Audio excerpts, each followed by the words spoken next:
পবিত্র মাস, পবিত্র মাস, এই পবিত্র মাস এবং পবিত্র মাস নিয়ে আমরা দোয়া করবো, প্রাণ ধরে দোয়া করবো। কার জন্য দোয়া করবো?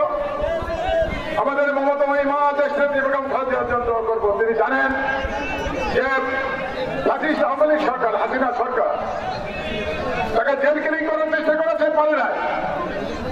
তাকে মেডিকেল কিলিং করার চেষ্টা করছে, পারে নাই। তাকে হত্যা করার চেষ্টা করছে, পারে নাই। আল্লাহ তাকে বাঁচিয়ে রাখে, তাকে কেউ মারতে পারে না। সেটার প্রমাণ হলো দেশের বেগম খালেদা জিয়া। আমরা দোয়া করবো, তার জন্য দোয়া করবো, সেজন্য সুস্থ হয়ে আমাদের মধ্যে ফিরে আসে এবং দেশের সেবা করতে পারে। বিএনপি হল ভারতের সবচেয়ে জনপ্রিয় দল, সবচেয়ে বড় দল। সেই বড় দলের ভারপ্রাপ্ত চেয়ারম্যান দেশের এক তারেক রহমান হিসেবে দোয়া করবো, সেজন্য অচিরেই আমার মধ্যে ফিরে এসে দেশের দায়িত্ব গ্রহণ করতে পারবে। আমরা দোয়া করবো বিএনপির প্রতিষ্ঠাতা, যা রক্ত গোড়াই দলটা, মুক্তিযোদ্ধা ছিলেন, স্বাধীনতার ঘোষক ছিলেন, জেড ফোর্সের অধিনায়ক ছিলেন, যার আদর্শে আমরা বিশ্বাস করে এই হাজার হাজার লক্ষ লক্ষ কোটি কোটি মানুষ এই বিএনপির পতাকা তোলা আশ্রয় নিচ্ছেন, সেই শহীদ প্রেসিডেন্ট জিয়াউর রহমান দোয়া করবো। আল্লাহ তাআলা বেশ নসিব করেন।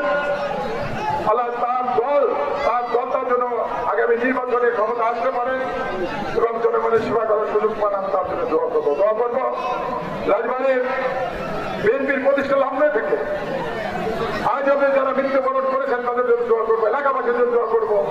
সবশেষে আমরা যারা এখানে আছি তাদের পরস্পর ছাত্র যুবকরা অভ্যুত্থানে যে সরকার গঠন হয়েছে, আমাদের অর্থমন্ত্রী সরকার ডক্টর মোহাম্মদ ইউনূসের নেতৃত্বে আমাদের সরকার, সেই সরকারকে আমরা সাপোর্ট দিয়ে যাচ্ছি, সহযোগিতা করে যাচ্ছি। একই সাথে এই মন্ত্র থেকে তার কাছে আমরা দাবি করছি যে আপনি কারো কথা শুনবেন না।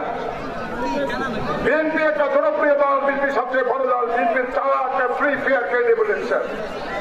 সংস্কারের অজুহাতে কোনো অবস্থাতেই বিএনপি নির্বাচনের সহ্য করবে না।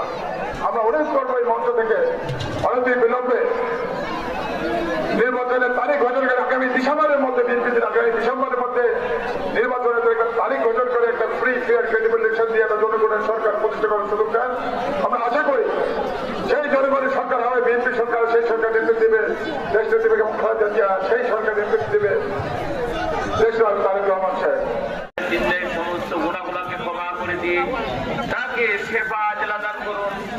আল্লাহ সুস্থতা দেওয়ার রহমত, অসুস্থতা দেওয়ার রহমত, দান করুন। আগামী দিনের এই দেশের বড় দায়িত্ব হিসেবে আমরা দেখতে চাই। আল্লাহ তুমি তাকে সে কবুল করে নিয়ে, যাদের মা বাবা দুনিয়া থেকে বিদায় নিয়ে চলে গেছে, প্রত্যেকজনের জীবনের সমস্ত গুণাগুলাকে ক্ষমা করিয়া দিন। আল্লাহ আমাদের দোয়াকে কবুল করিয়া নিন। আজকে ইফতার পার্টির দোয়াকে কবুল করিয়া নিন।